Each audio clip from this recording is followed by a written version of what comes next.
खुशी से बाहर भाग रहे थे, क्योंकि शहर में आए थे एक नए बड़के जज जिन्होंने कई सारे फैसले एक ही दिन में दे डाले। सबूतों के अभाव पर इन सभी को बाइज्जत बरी किया जाता है। अमित चौहान, रिंकू पुनिया, मुन्ना मलिक। सिर्फ एक महीने के अंदर इस नए जज ने 2470 मामलों की सुनवाई कर दी और रिहा कर दिया छोटे मोटे अपराधों के लिए जेल में सड़ रहे 2000 कैदियों को।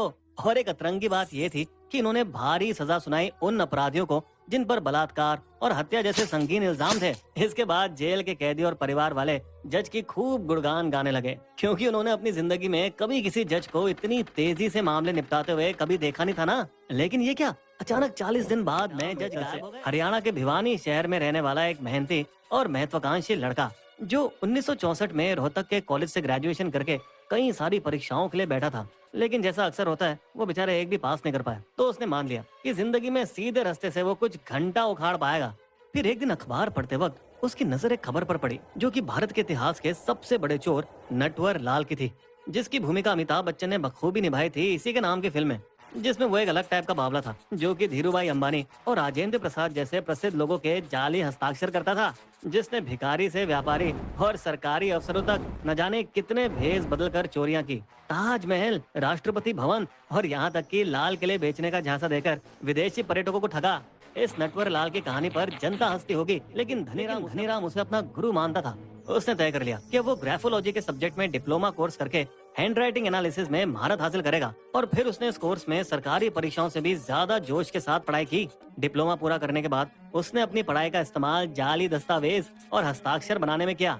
शहर के आरटीओ के बाहर घूम रहे दलालों से प्रेरणा लेकर वो फर्जी दस्तावेजों पर ड्राइविंग लाइसेंस जारी करवाने लगा, पर जल्द ही उब गया और फिर वो अपनी इस कलाकारी का इस्तेमाल और बड़े कारनामों में करने की साजिश रचने लगा। जालसाजी की मिठास चखने के बाद उसने अपनी पढ़ाई के फर्जी प्रमाण पत्र बनाए और भारतीय रेलवे में सीनियर पद की नौकरी के लिए अप्लाई किया और 1968 में स्टेशन मास्टर बन गया।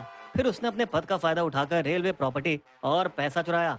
6 सालों तक स्टेशन मास्टर बने रहने के बाद हमारे धनीराम फिर से उब गए और 1974 में उन्होंने ये नौकरी छोड़ दी। एक बार अपनी दिल्ली की यात्रा के दौरान धनीराम ने वहाँ की सड़कों पर उस जमाने की कुछ खूबसूरत कारें देखी और उसका शातिर दिमाग फिर से दौड़ने लगा।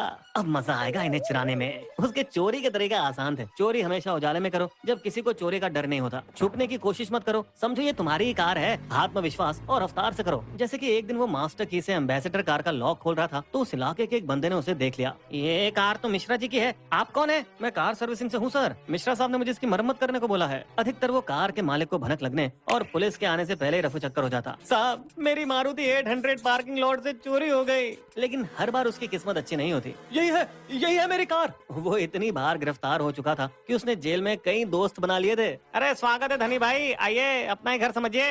अरे बहुत याद आ रही थी तुम लोगों की यार, इसलिए चला आया।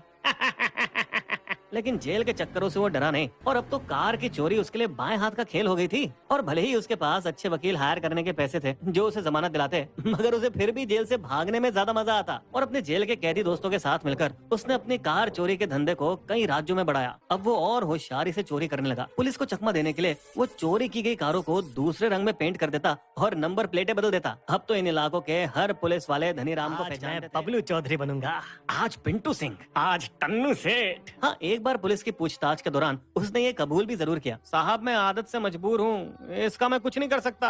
एक बार जब पुलिस उसे किसी कार चोरी के मामले में अदालत ले जा रही थी तो उसे जज ने बाहर ही देख लिया और वे खिसिया कर बोले, तुम फिर से आ गए, चलो दोबारा यहाँ दिखना नहीं, बाहर निकलो। और जब बाद में उसी दिन जब सुनवाई के दौरान उसका नाम पुकारा गया, धनीराम को हाजिर किया जाए, तो वो कहीं दिखे नहीं। तभी अंदर खड़े पुलिस वालों को याद आया, जज साहब ने मुझे जाने का बोला है, उनकी बात भला मैं कैसे टाल सकता हूँ, मैं चलता हूँ। और इस तरह वो एक बार फिर भाग निकलने में कामयाब रहा। अब धनीराम को कुछ नई जोखिम भरी कलाकारी करने का दिल किया। और अब क्योंकि कई बार चोरी के मामलों में पकड़े जाने की वजह से कई वकील उसके दोस्त बन गए थे, तो धनीराम ने सोचा कि अगर वो कानून की पढ़ाई कर ले तो वो अपने मुकदमे खुद ही लड़ लेगा और अपने साथियों के भी। तो उसने जयपुर के कॉलेज में बीए एलएलबी के कोर्स में दाखिला लिया और अपनी डिग्री पूरी करके धनीराम ने कुछ समय तक वकालत की प्रैक्टिस की, न्याय व्यवस्था को समझने के लिए। फिर 1980 में उसकी नजर अखबार की एक खबर पर पड़ी, झज्जर के एडिशनल सेशन जज पर भ्रष्टाचार के आरोप, जांच शुरू। झज्जर, जो कि धनीराम के शहर भिवानी से बस 1 घंटे की दूरी पर था। धनीराम को फिर शरारत सूझी और उसने खुद को हरियाणा हाई कोर्ट रजिस्ट्रार बताकर झज्जर के एडिशनल सेशन जज को पत्र लिखा। जब तक आपके खिलाफ भ्रष्टाचार की जांच खत्म नहीं होगी तब तक आप छुट्टी पर रहेंगे। आपकी गैर मौजूदगी में दूसरा जज मामले की सुनवाई करेगा। फिर क्या, अगले दिन सज धज के नए जज बनकर हमारे धनीराम भैया ने अदालत में कदम रखा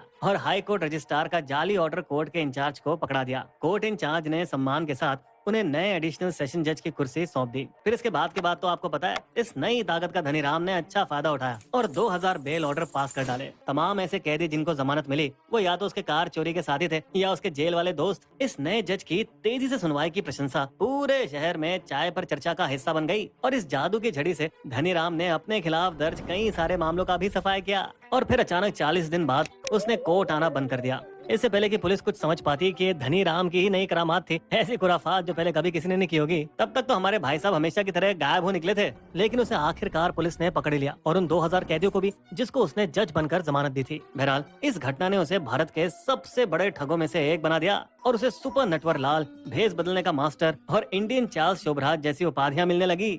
फिर 2000 का दशक आ गया जब कई सारी कारें इनबिल्ट सिक्योरिटी सिस्टम के साथ आने लगी। तो अब जब हमारे धनीराम ने एक हुंडई क्रेटा में डुप्लीकेट चाबी लगाई तो उसका अलार्म जोरों से बजने लगा और धनीराम भीगी बिल्ली की तरह वहां से भाग गया। इसलिए अब उसे अपनी चोरियां सिर्फ पुरानी कारों तक सीमित करनी पड़ी, जिनकी तादाद अभी भी कम नहीं थी।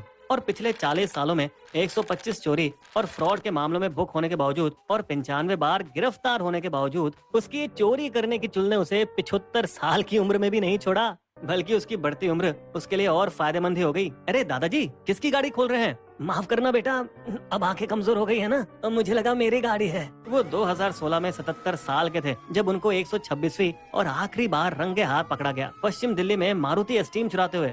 लेकिन हमारे कलाकार चोर अभी 2 महीने पहले ही 85 साल की उम्र में गुजर गए। उम्मीद है अब उनको शांति मिल गई होगी।